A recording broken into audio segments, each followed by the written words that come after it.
Okay, you guys. I think until he's here, And I we should think just- name and date on. Change. you're here. So. Just hold on, I have to fix that. Okay, so I think I did last. That's like little bit. Yeah, you might have to accept her. You might say like, hey, it's something or something.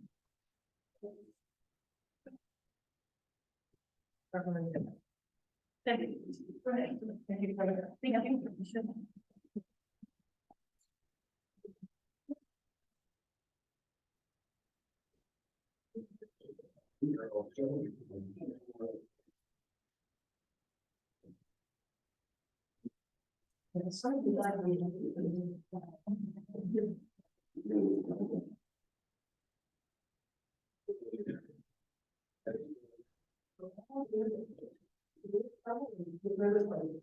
Page 9.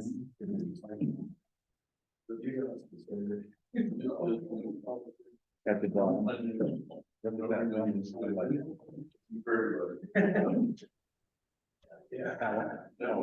Which means this is like a point of thing.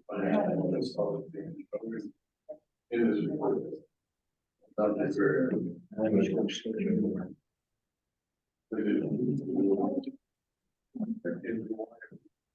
Yeah.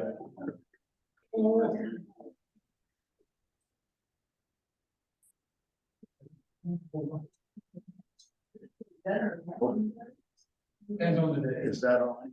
Yeah, and. Yeah, and it's not very true. I would like to call the meeting to order. This is June the 20th, 2023. It's approximately 1 minute after 6 o'clock. And I'd like to call the meeting to order. I'd like to ask Gene Garati if he'd offer the opening prayer. And if Paul, would you do the pledge of allegiance at the opening prayer? Stay close here. For the record, we have Gene Garati here, Paul Lou, Misty, and myself, Leroy. And Jean Krause is And Jim Krause is on via, what you call that? Zoom or. Via Zoom.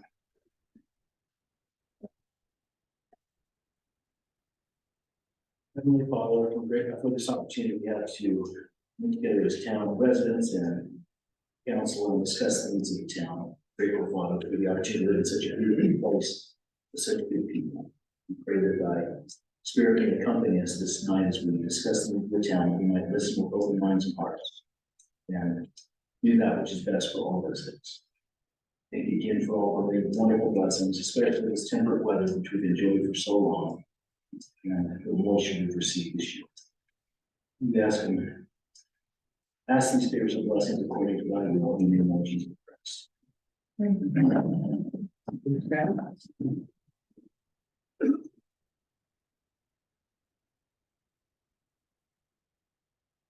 I pledge allegiance to the flag of the United States.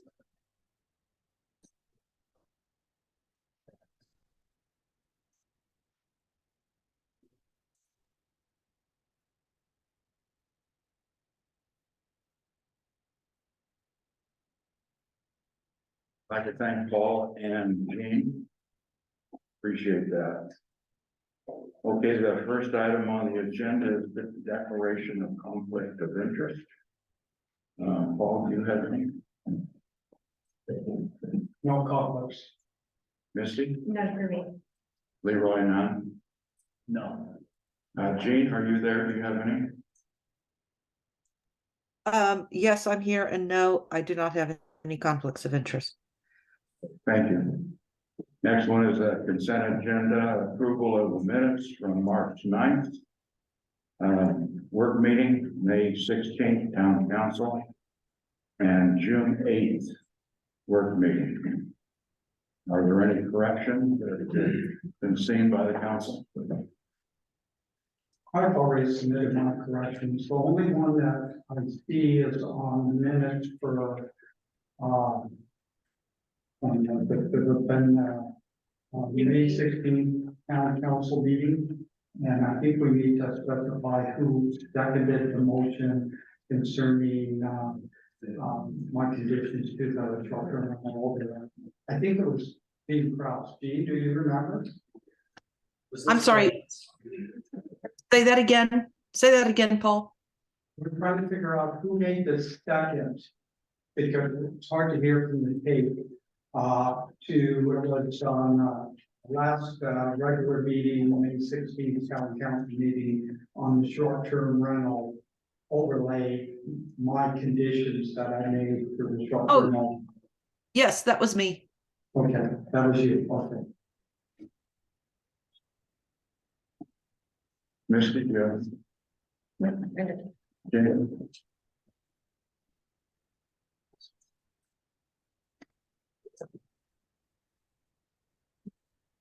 I'm sorry, I want to ask about that for a second. The reason I'm thinking it is that was, the mayor confused herself in that. The Mayor confused herself in that discussion. Remember that, so I'm wondering if it was for, She wasn't involved in that. I may have, because it was the same stuff you've done in previous. Yeah. So. It was, I don't know, I watched the recording 15 times and it is so soft, you cannot hear who it was. I think it was probably Gene, because I, because I recalled you asking me if it was the same. It was the condition STR I part, made in the past. I think it is the is. one it was the STR part of it. Okay, so Jane Karate will put down the second. Seems to be the consent. Okay. I'll entertain a motion to approve the minutes of March 9th work meeting, May 16th town council meeting, and June 8th work meeting.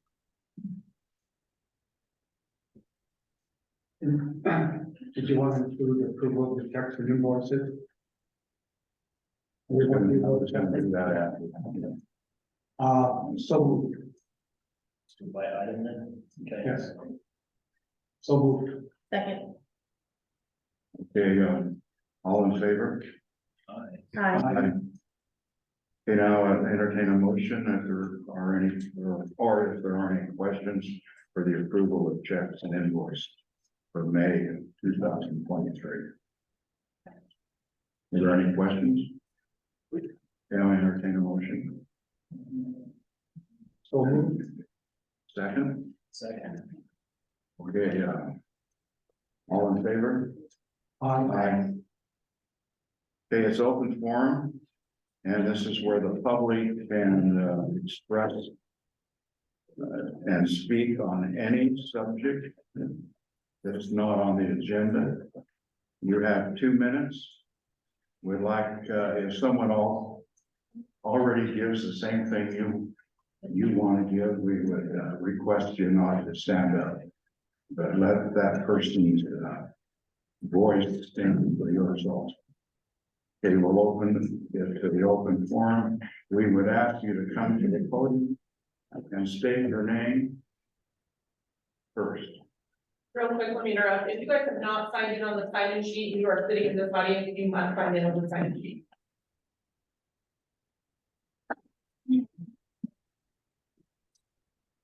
Good evening. Lori Rose. Thank you all for the opportunity tonight to comment during open forum on the draft version solutions development transportation master plan dated June 13th.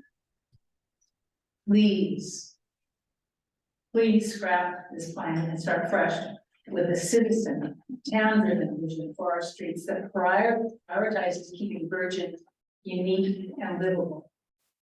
As drafted, this is an absurd insensitive document which promotes UDOT and development goals at the expense of residents' quality of life and private property rights.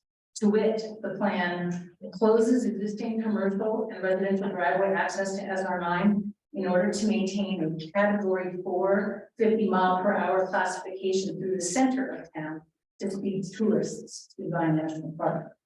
It extends the 3-lane design through town, exacerbating the current problem of tourists using it as a high-speed passing lane. Happened to me the other day.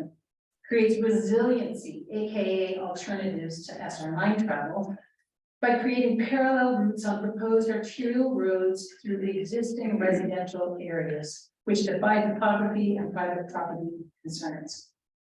Destroys the agricultural character of the historic Old Town area and turns quiet neighborhoods into paved urban blocks with wide right-of-ways and ubiquitous sidewalks in the name of neighborhood connectivity, while falsely claiming its objective is to maintain rural look and feel. It obliterates the quiet seclusion of our neighborhoods that we enjoy. Vehicle connectivity on local streets from neighborhood to neighborhood is not in the best interest of citizens. It serves only to increase noise and traffic away from the highway. Again, this is not a town of virgin plan. It is premised primarily on ideas of out-of-town engineers, highway transportation officials, and development interests. We need a transportation master plan, but this plan's framework, its assumptions, render it impossible to fix. You need to start afresh from a very different perspective, one based on what residents in town know.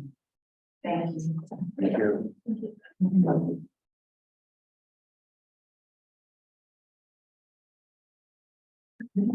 Hi, my name's Stan Burke. Again, on the S9 highway thing going on out there, we heard some maybe incorrect information and stuff, and I've heard it a couple times before that they're gonna cut a road through my lot, through my yard.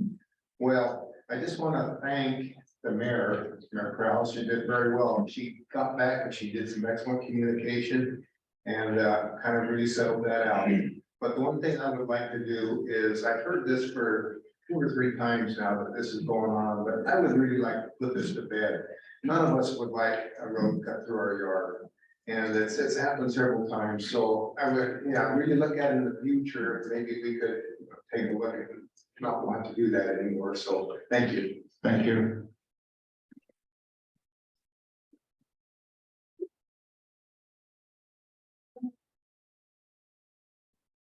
I tried to read this whole plan and it was very well done, but very hard to understand, but I'm sorry, Kathy Kelly, my name is. Anyway, I would like to, like has been said before, that we involve more people because there's more situations. I feel like I'm at death's door every time I try to turn on the highway onto 700 with traffic that doesn't want to stop, because I have to stop to turn. There's no way. And there's 3 businesses on that corner that all use side streets, mostly. And it's just a death trap. They like to go up that corner. And you can rearrange it. Oh, yeah, I'm gonna read. Thank you, Ken.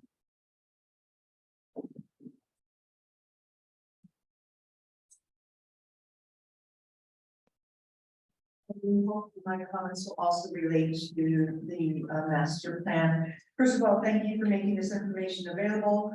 Although I'm somewhat familiar with the entire town, I am most familiar with the Desert Garden area. And as I look at these plans, I must say I mostly afford. I appreciate consideration of a roundabout at Sheep Ridge and Polo Terrace and landscaping around Route 9, but I'm shocked at the lack of insight and apparent research by UDOT in adding 3 additional roads, all through private property, in some cases through standing dwellings. And these actions just don't follow their own vision statement to create a safe and accessible transportation system. This will increase the number of traffic access points throughout our community, particularly in Desert Gardens, where we already have an emergency utility easement. Some homes would be surrounded not by just a road going down right by maybe violating the 20-hour easement rules, but also directly behind them. And those roads, you cannot tell me they looked at the topography of the area. I would like to know who were the stakeholders, who was on this committee, and did anybody set foot in our neighborhoods or on our land? This study does not seem to be a good use of $30,000. It appears to be a standard cookie cutter approach that does not consider the actual citizens who live in Virgin. or the geography or geology of the area, or the private property rights of homeowners and non-business stakeholders. The town needs to redo this plan and start anew, keeping what the residents of Virgin, not UDOT, wants in the forefront, and seeking the residents of Virgin's input at the start of the process and not as an afterthought. Thank you.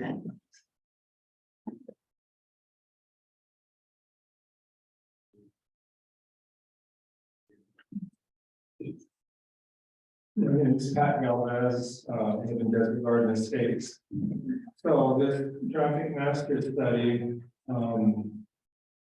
caused a lot of alarms already. I expect there will be a lot of revisions moving forward, hopefully. And I hope that any revisions, we have open communications, keep things open so this doesn't happen.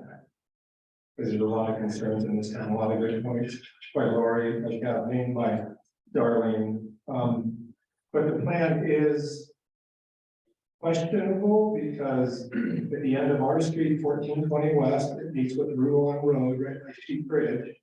And they want to connect through somebody's house to the Sheep Bridge Road. Yeah, it proposes paving Sheep Bridge Road with the roundabout. So like, if I was going through a roundabout or going through a neighborhood, I'd skip the roundabout and speed down my street like everybody does already anyway. And they find their little connection with Sheep Bridge Road. So there's a lot of examples of things that are right with this plan. It's gonna have to be worked out. Let's work it out sensibly and with what the neighbors want to have happen. Thank you.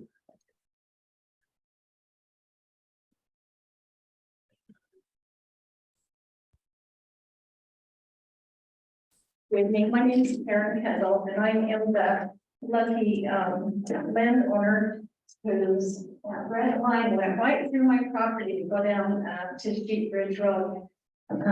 It caused quite a bit of alarm finding out Friday night and waiting all weekend. But yeah, we're just building now, just found that out, and I thought, well, on a bright note, maybe for that office window, my craft room office window, I could have that be a little drive up to serve drinks. But anyway. So anyway, it is a concern and it is nerve wracking. And you know, had we known anything like that was even thought of for the future, we would not have bought there. It's a beautiful piece of land. We love Virgin. And we hope to make it our forever home. This is the last stop until they take us into retirement home. So anyway, that's my input is it's just not a very thought out in my humble opinion. Thank you.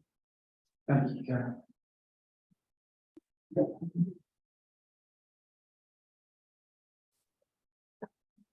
Good evening, I'm David Tate. I'm a resident of Desert Garden Estates as well.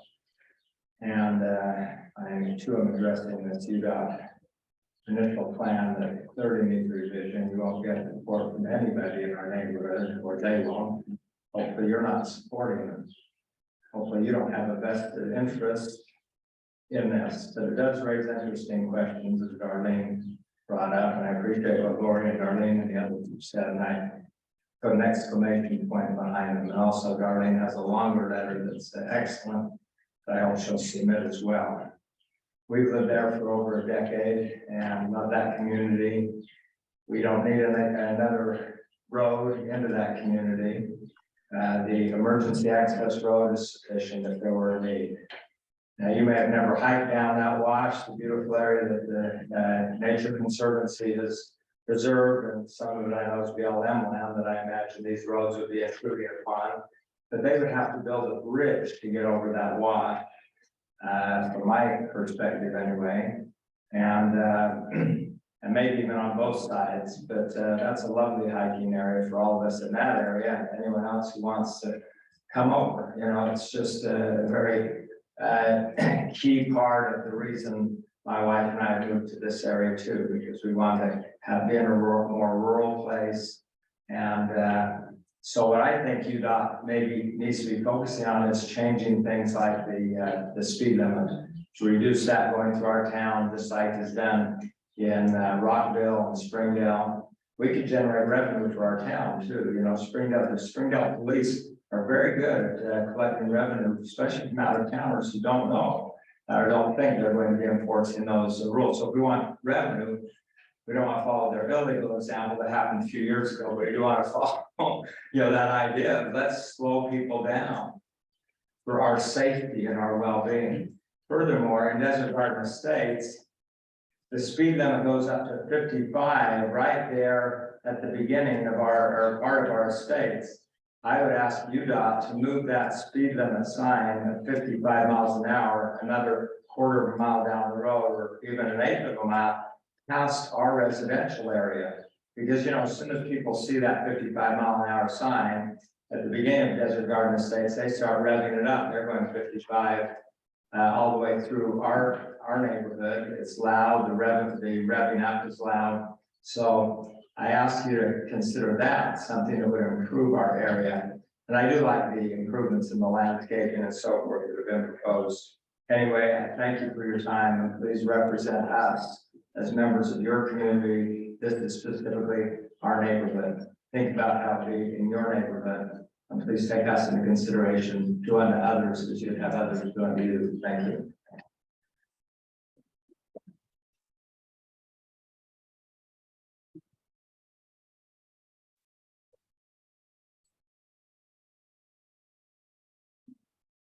I'm sorry, I'm not going to talk about the plan, even though it goes right through my house too, and my driveway, so.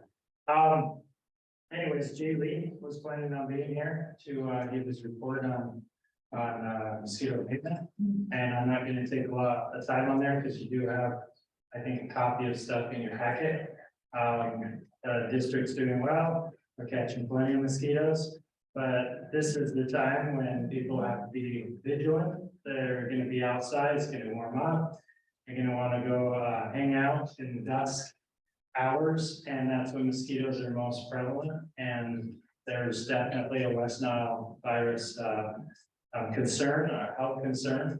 So just keep that in mind. But if you do know places that need to be checked, stagnant water that stays there any longer than 3 days is what we're kind of looking for, and we'll come check that. And that is a service that the district does throughout the whole county, throughout the Hilldale area, Enterprise, New Harmony, and then all St. George, and that whole area. So it's pretty good service, and it's also one of the lowest on the tax rolls, so you don't have to worry about that. It's about $3 per $100,000 value, so it's not much, but we get a lot done.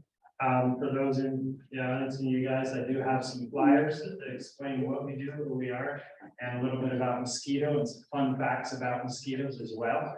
And also explaining around your house where you might have water, where you need to kick over buckets or check your horse troughs with that water dishes. So keep that in mind. But yeah, Jay's doing a great job on the board, and I think his term is still on there until the end of the year. We'll see what happens from there. And thanks. I have a question for you, because you guys don't know that often. I might understand, because I'm still trying to figure out how all this is ground are affected. It looks like you're way less mosquitoes the previous year. Is that correct? Or is this just year to date? That's year to date. How long in comparison with previous years? So from last year, our numbers are actually down because it's been cooler longer. So we thought the water was just gonna inundate us, and it was just gonna be a mad spring. And because there was more rain, because it stayed cool, we've actually had fewer mosquitoes, and we've been able to treat those areas quicker, because as it heats up, we have to get to some places every 2 or 3 days just to treat the mosquitoes. Where now we've had about a week, so we get them once a week, and it's been nice. Plus we've added a few more full times, so we have people starting earlier in the year out there treating, and so that's been helpful. So, but I kind of cover this whole area, and then all the way personally, I do this because I know the people, and I know people are going to come talk to me, so I want to know what's happening. So I cover this and all design corridor here and then a little bit down to Burke and Hurricane area. So if you do know places, let me know. I was just out by Gene's place this morning, treating some of the ponds there yeah, by the way, up by Sierra Bella is a nice little marsh area. If anybody wants to go hang out with the mosquitoes there, there's a good spot there and put a mosquito trap out there. But anybody's, if you're interested and want to know what we do and how we trap mosquitoes, you can come down to our office, or I can come and explain how that works. All right, thank you. Pat, can you leave those brochures for people? Yeah, I'm just gonna put them right here in the back. Great, thanks. Thanks, Sean.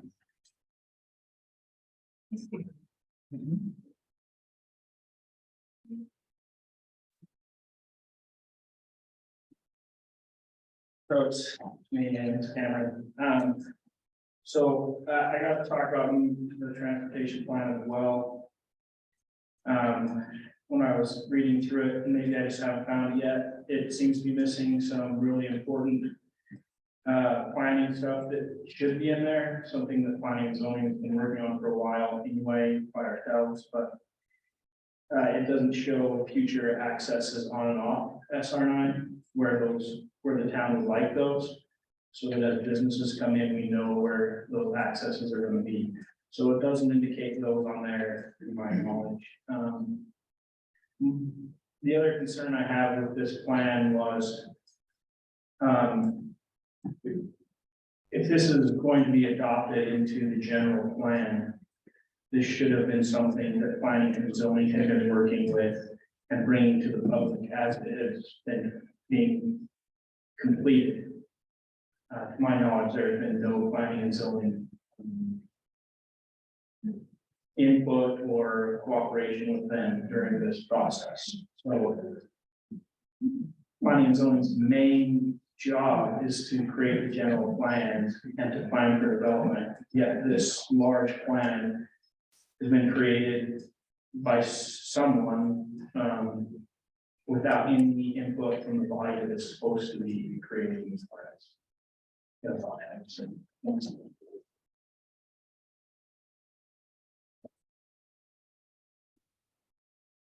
Anyone else? Just for your information, the town didn't have any input in this plan. This was all done by the Utah Department of Transportation. And our input now would be from what the public has given us. And so that's the reason why planning and zoning was not contacted. The DOT did the plan. They did contact us. I talked with a mayor that was probably mayor 20 years ago. He said this was the same plan they came up with then. So, just for your information, I decided to ask that.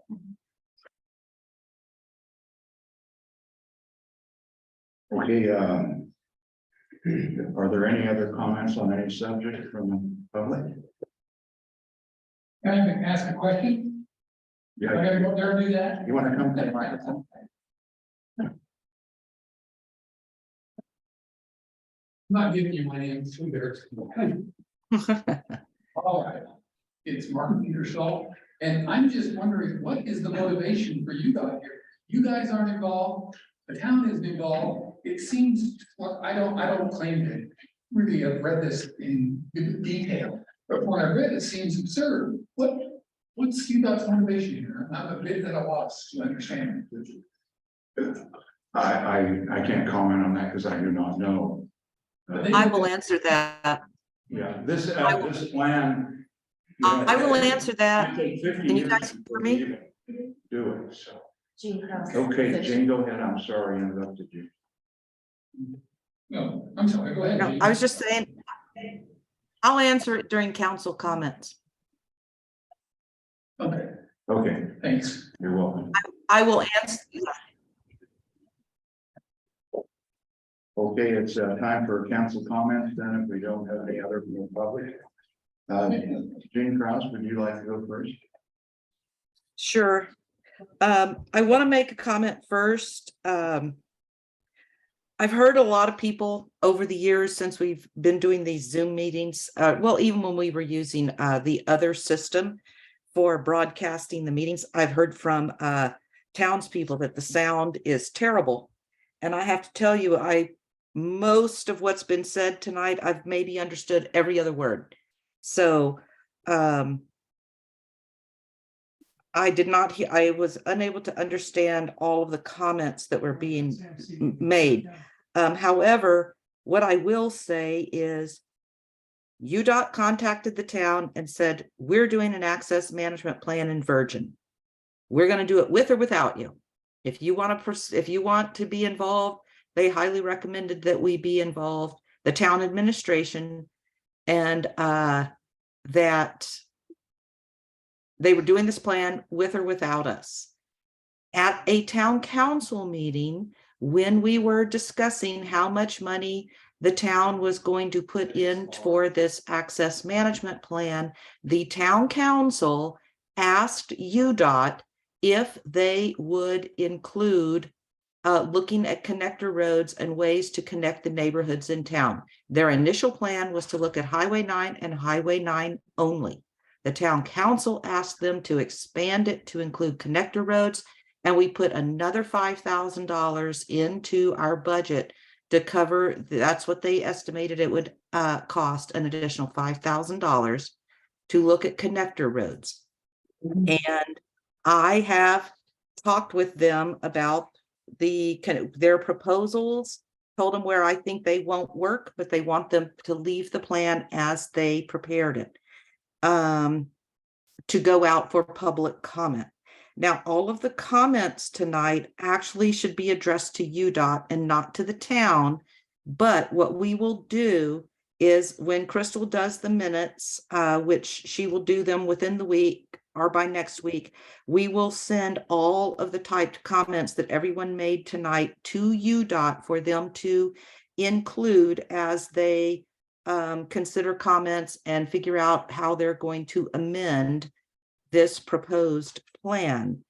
Now, I noticed that the comments were all focused on Desert Gardens. Only Mr. Tate talked about Highway 9. So what I would really like to hear from everyone else who had comments, what do you think about Highway 9? If you would send your typed comments about what do you think about what the plan has to say about Highway 9? We understand your worries about Desert Gardens, but now tell us what you think about the Highway 9 plan. And let's see, was there anything else I was going to say in council comments? Oh, in address to Mark Ingersoll's question, UDOT had already done an access management plan in Springdale, Rockville, and they were working their way to through Virgin and going to be down the hill into Laverton next. So they are trying to cover Highway 9 from Laverton to the park. And so they're working their way from Springdale back toward Laverton. And we were next in line. And as I said earlier, they came to the town and said, we're doing an access management plan. You can be a part of it or you cannot be a part of it. And we are proceeding, and to answer Cameron's complaint, this is the way UDOT wanted to proceed. And we're following their game plan. And this will come to planning and zoning after they have an open house in July, where more townspeople can come in and see what changes they've made based on all the complaints that have come in, or comments, I should say comments, not necessarily complaints. And there will be an open house sometime in July for the whole town. And then after that, they will finalize their plan, and then it goes to planning and zoning for their review. And that is UDOT's plan of action, not the town's plan of action. Just making it clear. That's all my comments. Jane, don't you think the public that wants to make comments can put it in writing and give them Yes. a week to turn that into Crystal? And then Crystal can forward that with our minutes. We can do that, but we already sent the email address for the person at UDOT. The Jeremy Searle is the contact who, he said he's already received quite a few comments from people in town. And so he's very pleased with what he's received. And then if any other comments, we'll type up tonight's comments and send them in. But any other comments should be sent to Jeremy Searle in the email that was sent to everybody in town. His email address is in there. So that's all I have to say. Oh, and do we have a date, drop dead date for submitting those comments? Because the thing I saw in the emails was in the next couple of weeks without a deadline date. And I think it'd be helpful to the community to have a deadline date by which to send those comments. I would say the end of June. That thing was sent out in 2 weeks was the end of June. I would say the end of June. They need to take the comments they've received, review the plan, see how they can make changes to their proposal based on all the comments they've gotten from people throughout town. And then they want to set an open house like the middle of July. So we're bumping up against their time to do that and do an open house. They did not give me a drop dead date. Well, may I suggest that we contact their point of contact, find out what deadline date they want for all the comments, and we can put it on our website. Okay, I can do that. That way the public can go to the website and see what that deadline is. And if we all have busy schedules, but we want to make sure we meet that deadline. Thanks, Gene. Okay. Any other council comments, Paul? No, I think I'll listen to the public, right? And we're done. Misty, Jane? Just want to add my voice. I'd be real surprised if we could get, well, not surprised, I'd really be hopeful that the DOT team put out a plan that didn't involve eminent domaining out of town, because everything I look at is kind of personal property. I mean, that's the silliest thing I ever saw. Well, also that we're gonna have to adopt anyway, so we can make recommendations for anything on the plan that we want changed. Because it becomes our transportation plan, and so we have the ability, maybe not with SR9, but all the other parts of it, we can make recommendations and make changes to it. And we would have to adopt it. This week was unbelievable amount of phone calls because this thing was outrageous. I mean, it was over the top, the number of phone calls I got this week, so. By the way, this is a 30 to 50 year plan, future plan. This is not happening tomorrow. It's not even happening in the next 10 years. We'll be lucky if we get one of the traffic circles at the Kolob Terrace Road the next 10 years. This is a future plan. And when I talk to them about what you're talking about with regard to eminent domain, property rights, private property, and I talked to them about that. And I said, you've got there's a house right here. You can't do this, you can't do that. They're like, this is for the future. Things change. This is our recommendation. And I was like, okay, fine. We can do as Paul said, and we can make changes after it is given to us. Okay. I have one thing for council comments, just to update the public on financial condition of the town. In the month of May, we suffered a loss of $7,962. But year to date, we have a excess of $365,309. The loss came mainly from capital outlays that we paid cash for. And that's the main area it came from. The utility fund, which is your water and garbage, we ended up with a profit of $24,000. Year-to-date profit of $123,000. Those funds all go. They help pay for our new water tank, which has been approved. Any questions from the council? Okay, we'll move on to Bob Kelly. The mayor's given him a few minutes to talk to us. Yeah, thank you, Mayor, for the opportunity. I asked for 10 minutes, and the mayor said, Bob, you need 15 more. First of all, I really appreciate this opportunity to speak leadership about an absolute requirement that these hard practice and teach the simple basics of preparedness. This evening, I have a closing statement and some simple, doable, inexpensive information in between. Over the weekend, I was thinking, what are you trying to tell me, Bob? What are you trying to do? The answer was that I see a real need to create a more positive, more uplifting, more enabling, much faster and easier way to enable others to be more prepared for unexpected disasters. Right now, we're looking at disasters caused by bad banking, bad food supplies, bad politics, bad policies, terrible inflation, honestly defined as the lowering of the value of our dollars. Materials I'm using tonight have been carefully created to exclude totally as much as possible all politics, all financing, and all religions. Information, these topics are based exclusively and deliberately on proven ageless principles. My goal this evening is to both enable and encourage our local talent leadership and this evening's attendees to be supported and help to enable themselves and others to be prepared for any difficulties that arise unexpectedly. And I want those efforts to be enjoyable, doable, and never pushy, because it doesn't work. Tonight, our information is about disasters and not about emergencies.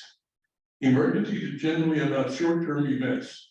Disasters are generally about long-term continuing problems and dangerous situations. So let's get started. Everyone at our front table and our clerk have a preparedness leadership guideline manual. Anyone else who wants any of this information or all of it, send me an email and I'll send you the whole thing in different formats so you can have it for yourself. No changes. My binder is exactly the same as theirs, except it's got a mark on it, so it's mine.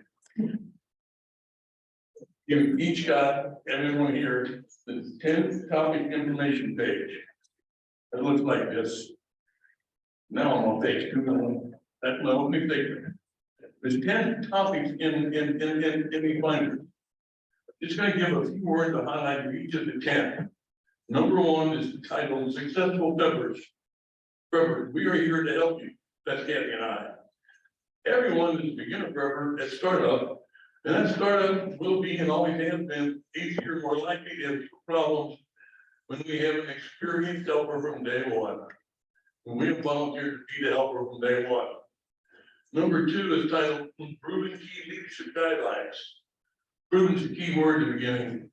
Every endeavor has differences in general guidelines that are based on past successes and always enables the beginner to start prepping with the advantage of past preppers' performances. Find out what not to do closely. Number 3, how to organize your efforts. How to make our community better organized as far as emergent disaster preparedness is concerned. Without organization, even experienced preppers often fail quickly. But with organization, every starter finishes the prepper efforts marathon, and it is a marathon, in the winner's circle every time. Number 4, we've been doing preparedness for wrong. We've been doing preparedness wrong for a long time. My 20 years of research and personal experience has proven that disaster response is always much more successful when the response begins with a serious effort to reduce the disaster damages well in advance of the disaster stress and terror. Number 5 is planning successful advanced event preparedness.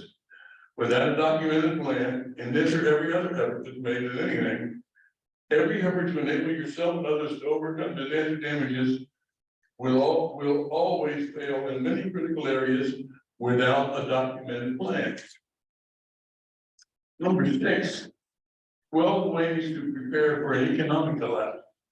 Anybody bought a loaf of bread lately? There's a disaster in the making. And anybody that doesn't shop for groceries ought to go with somebody that does. Just listen to the commentary that walk down the aisle. It'll ruin your day nicely. The 12 ways will surely have at least a couple of answers and some methods waiting for you to read, use, and teach, so as to make you and others look special, feel special, and actually be special. Number 7, doing my day, is short. Front and back on one piece of paper. It's titled, Sucralose Sweeteners Cause Human DNA Damage. My youngest son, at 6, sent me a link to the newspaper article. And I looked at that and said, he's buying a bad deal here. Then I read it. Short two-pager, and I created a page. It took me 15 minutes of internet research. And there's a bunch of garbage there that we should have been told about repeatedly and have not been. Short two-pager has numerous publicized notices of great danger to all of us. Public notices hidden on the back page, and also a few years late, well after big business is nicely profitable to become office. Now, when you get to that part, you'll see, I think it's on the second page. Diet Coke and Red Bull cause cancer. And it's documented. Why isn't that on the national media news? Beating it into words, don't do this before. It's not. And money is the reason, in my opinion. Number 8 is Wendy DeWitt. She's retired now. She's roamed the country, working for her church, teaching lessons about food storage for free. This one is well founded. It teaches fully proven methods. It saves time and money. It doesn't waste our time and money. Got any questions about this one? Ask the expert sitting next to me. And it does this, and it works. It really works. She does this session on the internet when with space food and what you want to put in.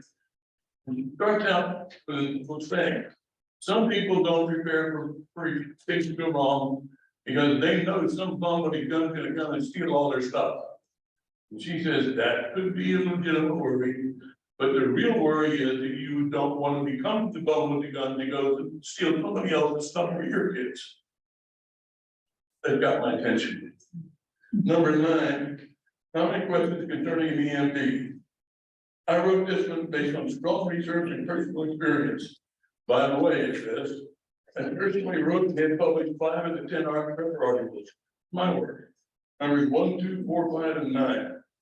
Altogether, in the last 15 years, I've had 99,720 words published, not counting articles for our town newsletter or my church newsletter. I originally said, number 10, put your best topic here. But then I added as a last minute bonus, number 10.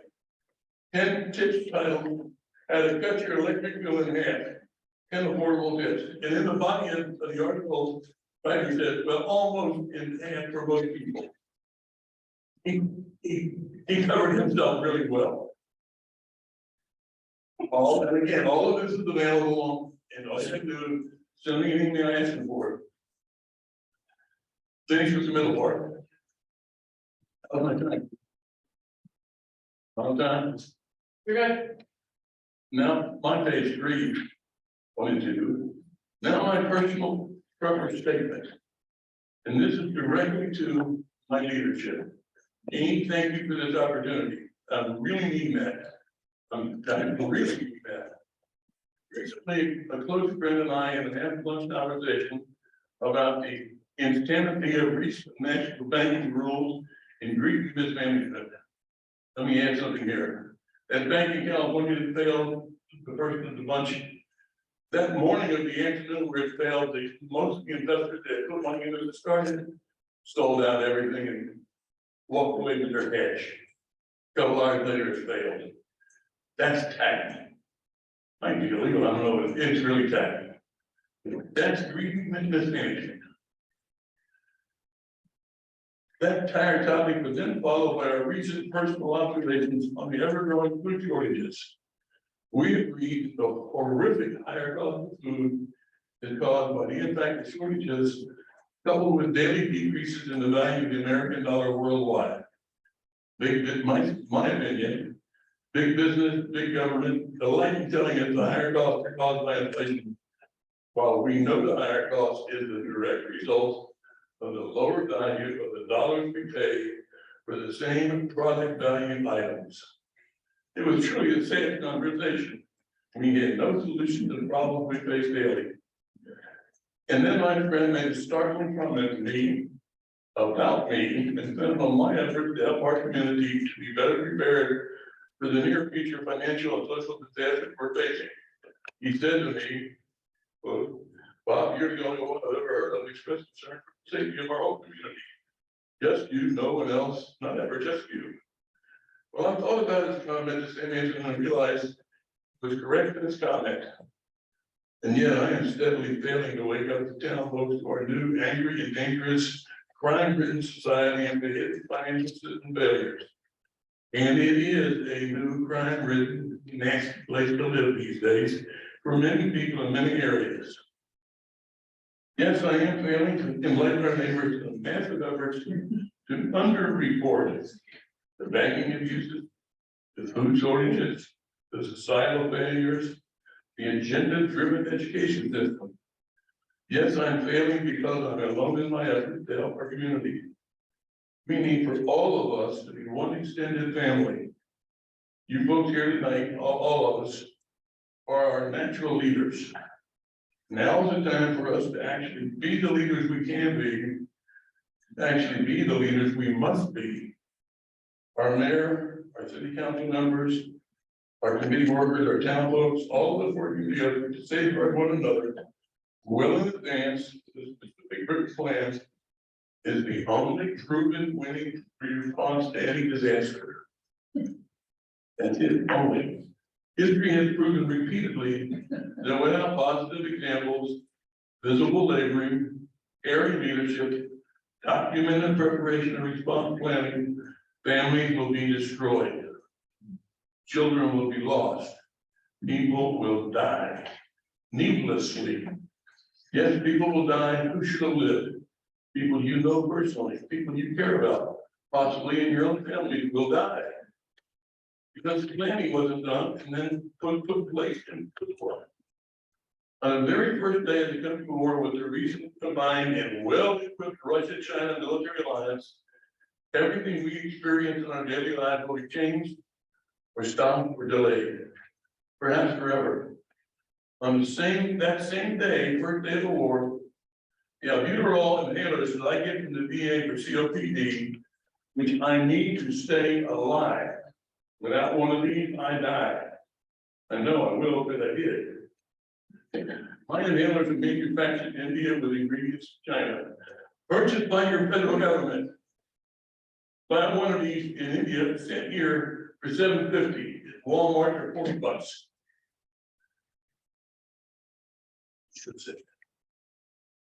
We have a full 24-month reserve supply of each of the medications that we need to stay alive. We're following a proven, documented prepper process. We are ready. Question is, are you? Do you have even just a few months of extra medication for your family? All you folks that are here, especially at the front table, are our natural influence leadership, and you can easily begin to lead our community to be better prepared by personally talking about preparedness activities, and especially by actually being an example yourself. Each of you is an influence real community leader. If we, and you and us, working together, fail to help others to help themselves, and then others in turn, our community will then also fail. It's simply because we leaders will have failed to decide to be the example, to be the leader needed by our necessary preparedness activities. And this response is based on little things, not big. It's a lot of little things done when there's some time and you plan well. Starting with making a decision to act now, choosing small area group leaders to help others. Yes, restoring some food, $5 or $10 a week extra, not $1,000 or $200 or $300 at one time. A plan. Do something positive now. Use the internet, YouTube for training videos, learn what not to do. Move on after mistakes. We all make mistakes all the time on everything, somehow or other. You don't quit, just keep moving on. Share tips with one another. Start at home. Talk to your neighbors. Ask others questions, how do I do this, how do I do that? And yes, remember to pray to whatever higher power you have to believe in. And that's what I just spent 7 years in the LDS Addiction Recovery Program. Talking to one another helps everybody with everything they're doing. Kathy and I are successful preppers, and we're here to help you. And there's our phone number and our email. I really appreciate this opportunity. As you can see, I'm on the walker, I got the oxygen, and it's getting worse. Slowly, little increments. And how we're supposed to be preparing for stuff like I am. Thank you for your time. Thank you, Bob. I want to thank everyone that's here too for their time. Okay, time to move on. For the public hearing, accepting comments regarding items 1 and 2. Amended budget and proposed budget for fiscal year 2023 to 2024.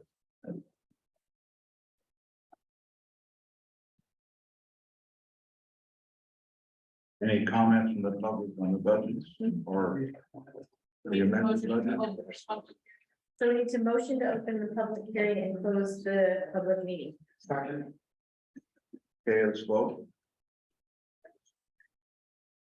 Paul. Aye. Leroy, aye. Okay, we're public hearing. Thank you. Okay, we have no comments. So we need to close the public hearing and open the public meeting. I'll move we close the public hearing and open the public meeting. Second. Okay, let's vote. Paul? Misty? Aye.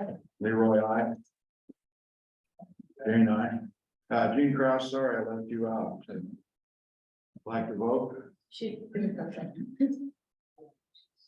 Okay. Okay, we have, do we have any discussion on the budget, the amended budget or the budget for the council? As for the budget on the council, one issue that I always have with the budget, especially when it comes to personnel, because I think we're planning to hire a clerk, whether we name it a deputy clerk or a clerk of zoning, that would be yet to be determined, is we add that position to it, and I think it's needed. I think that clerk is needed. However, I'm concerned about what duties the clerk will perform. I think I mentioned at the last work session, I believe that when the clerk is hired, we need to expand number of hours of service to include some hours on Friday. That would keep the town offices open, so the public and guests development also would have an opportunity to submit whatever documents I have and take care of city business.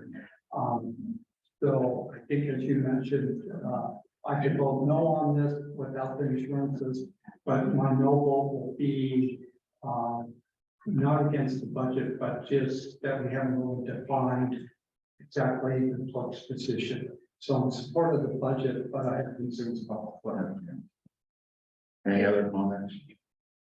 I think that Paul, with that, I wasn't here for your board meeting, but I kind of heard that came in right on the tail end of that. I think, a lot of that comes down to your executive positions. The mayor's really the one that decides what the responsibility would be for the clerks. She's kind of the top of the room. And if we want to have say on that, I can see why we couldn't do that when the time comes to be hired. Like the council can override the mayor if need be, but I think it's kind of her responsibility to decide how she's going to use that clerk, or if she's going to have 5 days a week open. I mean, we could vote that way in the future, but I don't think that should be in the budget. Well, because the budget is just for the funding. We can always set duties and terms after. Yes, I understand that, but we don't have really a method on how to control appropriation. I think we're gonna have enough votes to pass the budget, so my no vote is just to keep that as saying that matter is concerned. And I don't have any disagreement with the budget itself. And I would pursue a different route if we needed to in order to pass the budget, but I don't think we need to.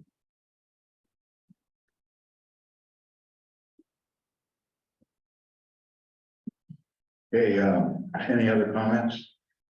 I'll entertain a motion to approve the amended budget for fiscal year end 2022 through 2023 and proposed budget for fiscal year 2023 through 2020. I think we have Yeah, to do those separate.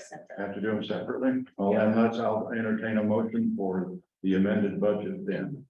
Did we already- 2023. Did we close the public hearing? I maybe have missed that. Yeah, Yeah, we did. Okay, all right. Okay, is there a motion? Motion to approve the amended budget for the Virgin Town fiscal year 2022 and 2023. I'll second that. Paul, Aye. Misty, Aye. Leroy, I, Gene Kraus, Aye. Gene, right? That passed. We have a resolution here for the mayor to sign for that. Nice. Probably you've all seen it in your packet. Okay. Item 2, entertain a motion for the budget. Virgin Town fiscal year 2023 to 2024. The motion to, So I, okay, I'll second And I would assume implied in that is the passage of the resolution. it. Yeah, right. Paul, No, Misty, Aye. Gene Kraus, Aye. Leroy, I, Gene, right? Okay. New business, we'll move on to new business. This is the motion to vote for item 1, authorization signature contract with Galloway. We have, I would like to have a comment on that. I noticed that we received a copy of it back from the town attorney, and he's outlined various areas that we need to discuss. And I think everyone has a copy of that.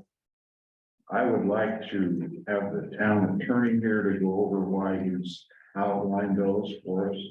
So I would suggest that we table this for our next meeting. Jane Kraus, do you have any comments regarding my comment?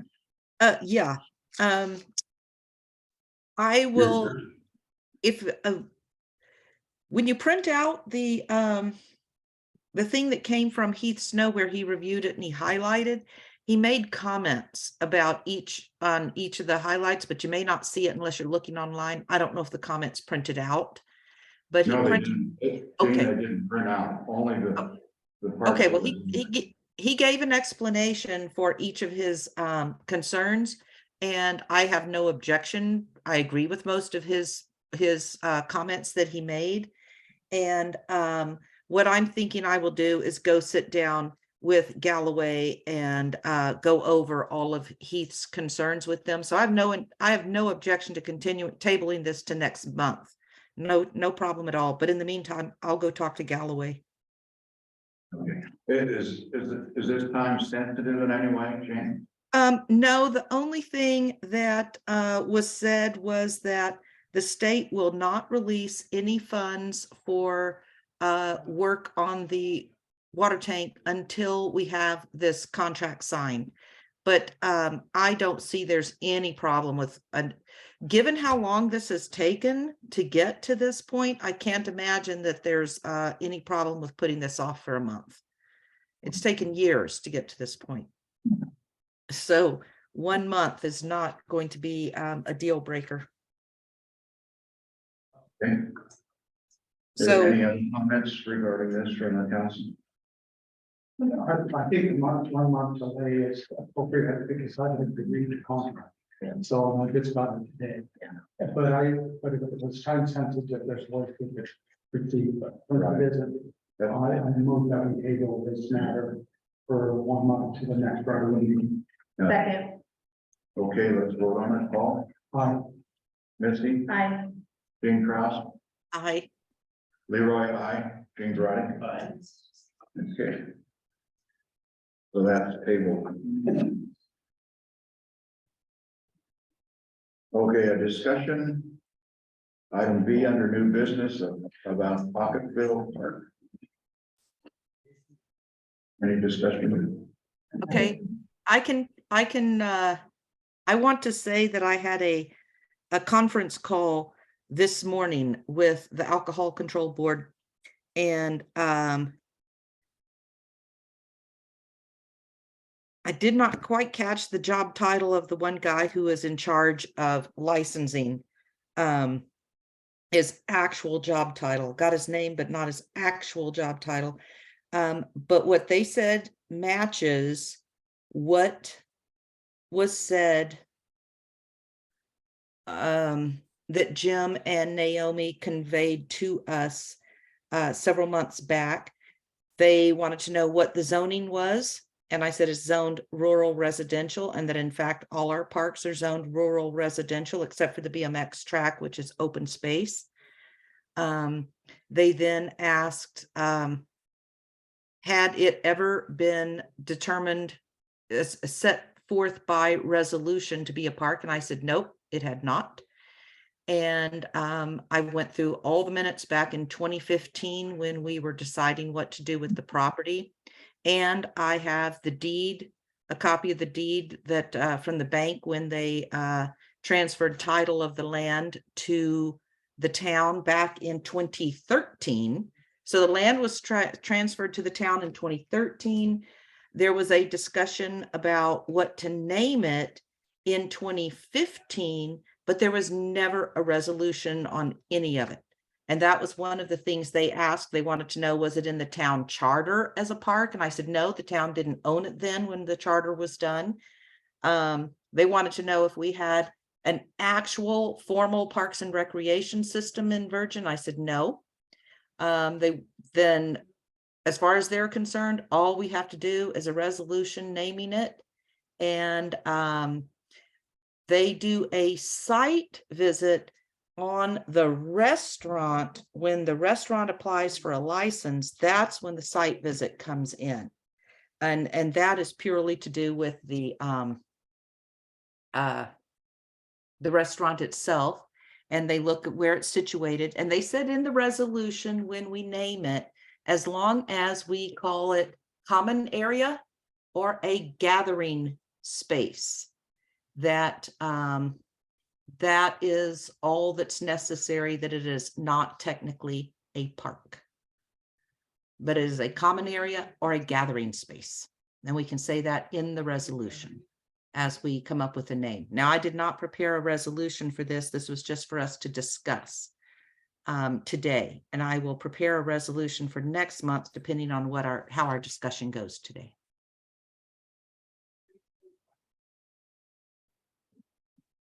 Any comments from council? This discussion item. Heard from several individuals about this, and the one thing that I was, it sounds like what we need to do, Gene, is bring back a resolution to rename Pocketville Park to something else. And so the question I have is we kind of discussed the name at the last meeting, but we haven't really had public input.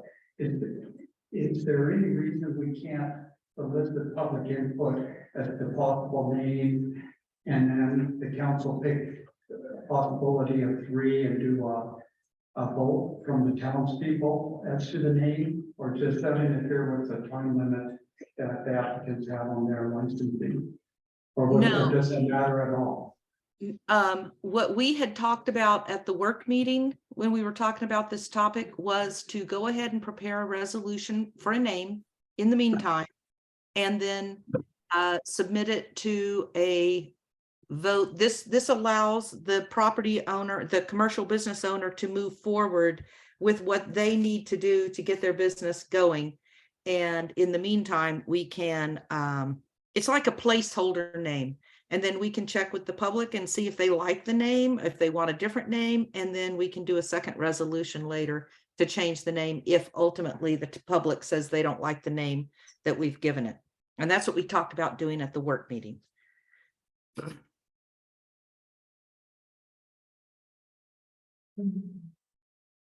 Any other comments? Nothing, go ahead. The only, I have a comment. I've had a number of people call me from the public that really have some second thoughts about renaming, asking someone could sell alcoholic beverages next door to a city park. There's some concerns there about those alcoholic beverages next door to a park where kids might be playing. That's why we're And- changing the name from a park.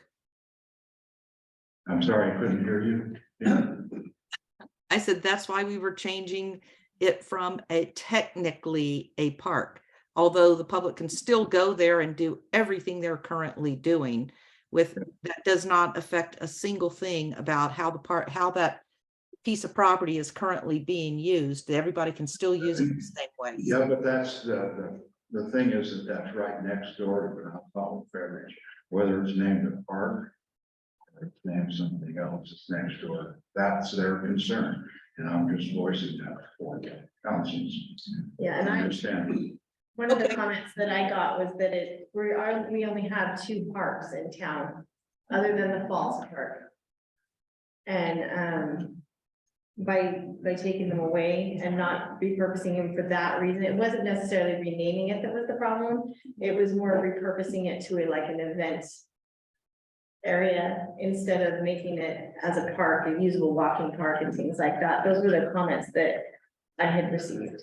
And just like Leroy, I wanted to voice them before we get into the resolution. So maybe we need to do something in the future, rezone those so that they are kept where the town has parks. Yes, I agree. We probably need to come up, either reinstitute the open space zone that got removed out of the code and zone the parks open space, or we have to do something to come up with a parks and recreation system. Right, for sure. But my whole point is that changing the name of the space and building a stage there does absolutely nothing to stop anybody from going there to walk their dog, going in there to have the dog training classes I've seen, go have a picnic, go walk around. It doesn't change anything regarding the way people are currently using the property. Nothing will change in that regard. And if I'm not mistaken, I haven't looked into this, have you seen that individuals can still drink, whether we don't have a prohibition in this town, as far as I know, and I couldn't see one in the code, a prohibition about alcohol in the park. So I think individuals can bring alcohol in the park as long as they bring it in for personal use. I don't know. Crystal may know that rule better than I do because of dealing with alcohol there at Heritage Town Square when people rent it for weddings and things like that. Heritage Town Square is an event center and it's not in a park system, it's an event.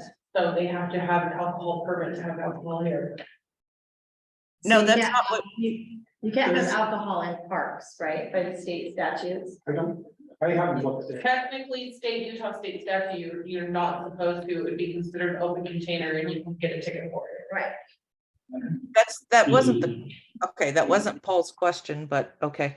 Well, it is in a way, because if you have open container, then you can't have an open container in a park and a public area But when you're here, If- like First Town Square, they have a permit, so they're allowed to, inside the building, and outside, outside. because it's not a park, it's an event center. They're renting. I was gonna say, you guys keep talking about not having out an open container in a park. But we're saying that we're gonna change the name, so it's not a park. In a technical way, it's not a park. So why would that matter? That's my opinion.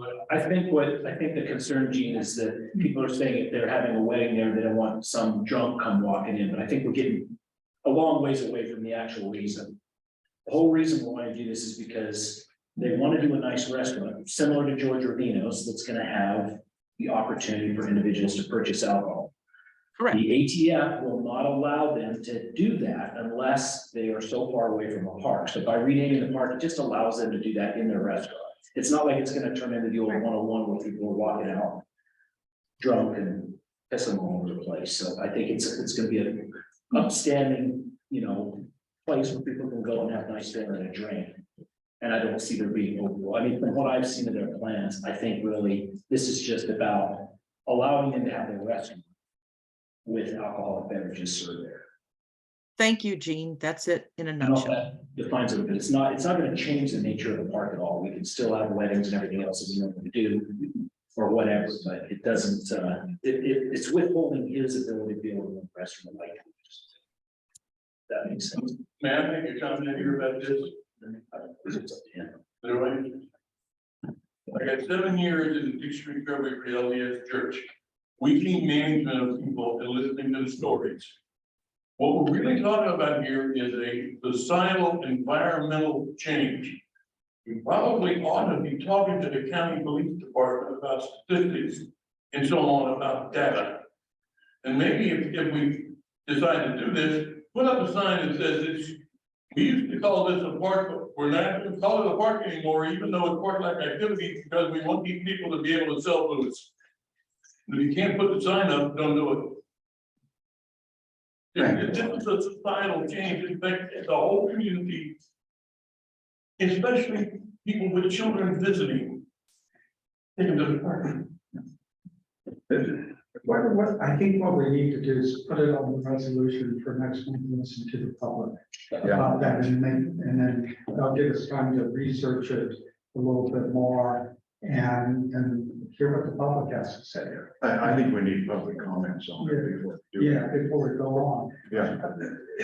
If the major objection is alcohol in the park, if there's all the objections I heard, that was one of them. The other one is if we turn it into an event center, we need to replace that park. It's the same comment that Misty mentioned. We need to replace that park, especially then, because that park initially started off, I think, as like most subdivision, was just that dumped the bad ground out of Pocketville area. But we need to replace that to service the Pocketville area when that does grow. If we're going to change that to an event center. And so one issue is we gotta maybe decide we're not going to make a decision on an event center until later.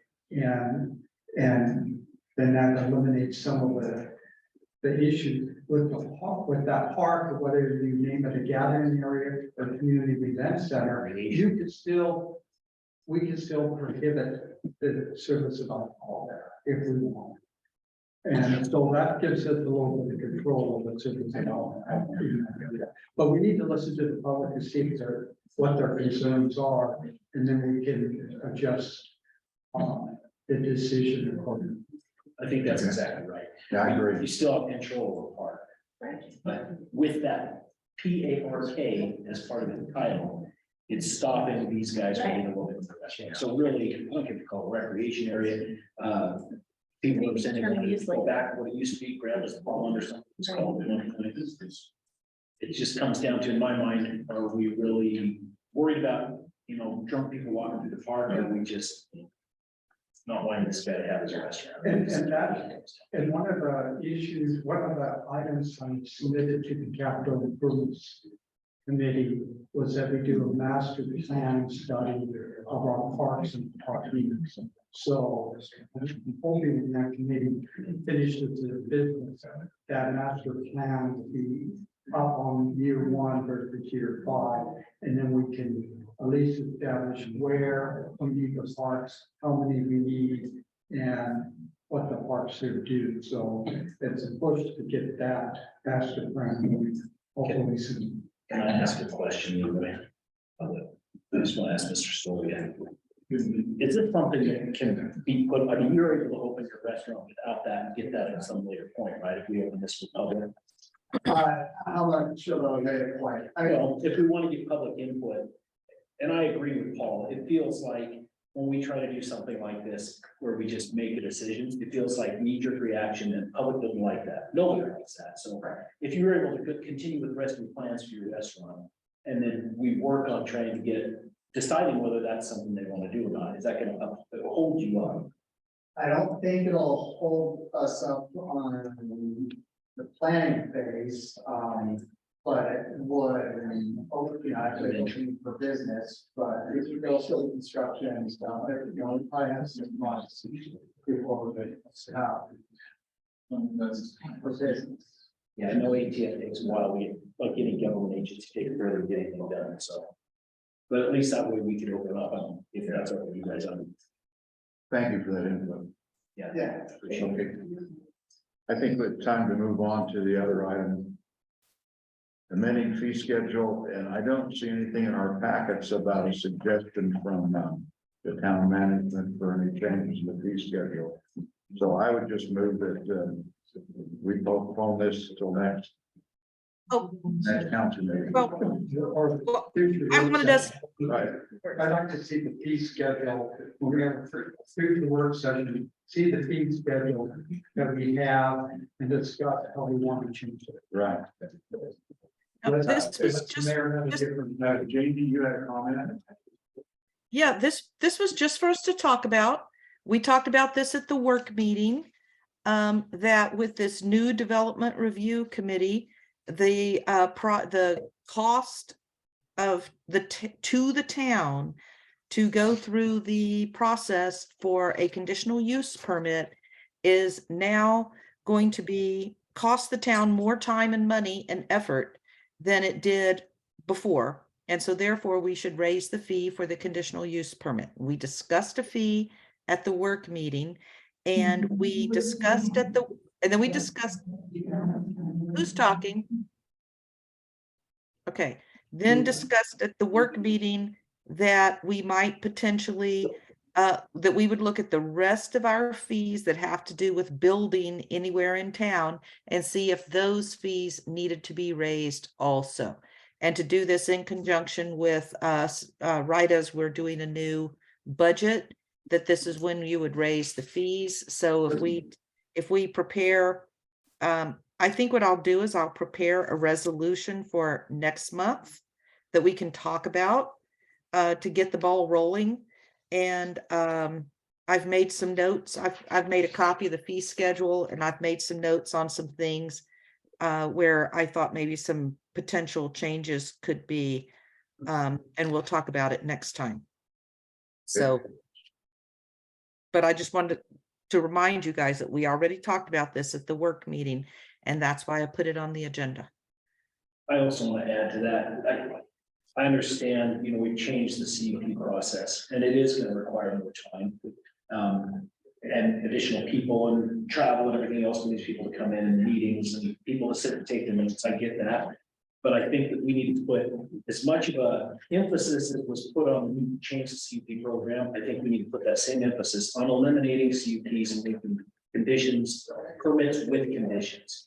In other words, looking and saying, all right, when we have a gas station come in, for example, instead of saying, well, we're going to look at it and decide as a member of 5 people what you're going to do, or the conditions to do that. We should be saying, we know these are given things that have to be looked at every time there's a gas station. Let's make the permit just has conditions with it that are set, or it's not so much based on opinion on it, because conditional use permits they've asked us again and again since I've been in. That's been a big push by the state and you see ULCT to get rid of CUPs, they don't want to use them because it's very arbitrary. So I think we should be putting effort into making it to where there's not so many. That just takes time and research. I think we ought to put that same effort into it. We're gonna be raising prices on. And we can, yeah, we can do that, but this is purely the fee schedule right now, but yes, we can work on what Gene was talking about. Yeah, I think we should work on what James talked about. In the meantime, we need to raise the cost to cover our expenses. At least to match the zone change. Right. I mean, we charge more for a zone change than we do for conditional use, and the conditional use has so much more involved than a zone change. So it needs to at least match, Exactly. which is $1,000. And this new, and then this additional personnel that we want to hire, this clerk, will be working. We're going to have additional costs all related to conditional use permits and the whole development process. So we need to charge accordingly. Right, Correct. agreed. Any other comments on this? If not, Now, the other comment is Gene already knows this, and a philosophical difference on CUPs, but I don't mind working to see if we can find those areas that we can reach agreement with us, that there may be some in there that should not be CUP, and there are some in there that may need to be CUPs. So we should take a closer look. I have no problem doing that. Gina, I have a question, and maybe both Genes can answer. So being on conditional use permits, oh goodness, I'm losing it for a second. So we're with the permitting with conditions. So if we don't have standards set though, wouldn't a conditional use be more? Wouldn't it make more sense than a Yes. permit with conditions, because we currently do not have standard sets for a lot of things. That's the problem. And that's why we have to use them. So until we set standards, that's gotta be our first set, is to set standards before we begin. I agree. The problem is, Really good. no one, you go to these larger towns and they have a list of uses, there's hundreds of them. Right, And it's a pretty standard pile that we should be actively working with the commission to go through this. So if somebody comes in and says, I want to run a play center for children that has emus in it. right. There should be some category, and there are, those things are pretty, they cover pretty much everything. We should be looking at that and saying, all right, in our town, what do we want to require when somebody comes in with something like this? And you build it into the system to where there's a whole lot less of this chaos that we go with every time someone, because there's no drive to do that until it appears. Like the SOBs, Right, we wrote those and put those in because we could see, hey, that's potentially gonna be a problem in the future. I think we should be looking at all uses that way, rather than using it as because I think currently the CUP is often used as okay, we've got them now, because we've got everything here, that we can make the decision on what they're gonna do.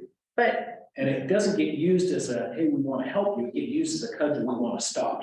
I'd like to see what your process is, because I'm kind of with Paul, depending on where the property or the business is at, a conditional use permit is so much better, because you can actually say, based on the fact that this is at a high elevation or a lower elevation where things don't make sense. I get We that. want to put those conditions on there, it's not anything against the development or the developer, I get or that, it's because it's if it's located down by the river in the valleys, it's a less of an eyesore than if it's located on our highest peak. 100% agree with you. So, But you're looking at it like I like to look at it too, altruistic eyes. We're saying, we're gonna do the right thing and look at the conditions, what's needed. right, But if you get a counselor or commission in that, let's say, does not want any kind of growth, they can make it so miserable by writing up all kinds of crazy freaking conditions. And on the other side, if they're super pro growth, they'll just breeze them right through. So the whole idea is to make it non-arbitrary, writing stuff up that says this is a standard that we go by. If you can write in every little thing. If you're at a high elevation, this is a requirement. If you're at a low elevation, it just requires time and thought. And I feel like we tend to jump to the easy road by just saying, let's just do CUP. If that makes sense, I'd love to work with. it makes sense. So I think we should start, I'm in favor of starting it if that's the direction we all want to go, Anyway. after It's the just fee me. schedule is completed. I'll entertain a motion to close. Motion to adjourn. Second. All in favor? Yes, I'm in agreement.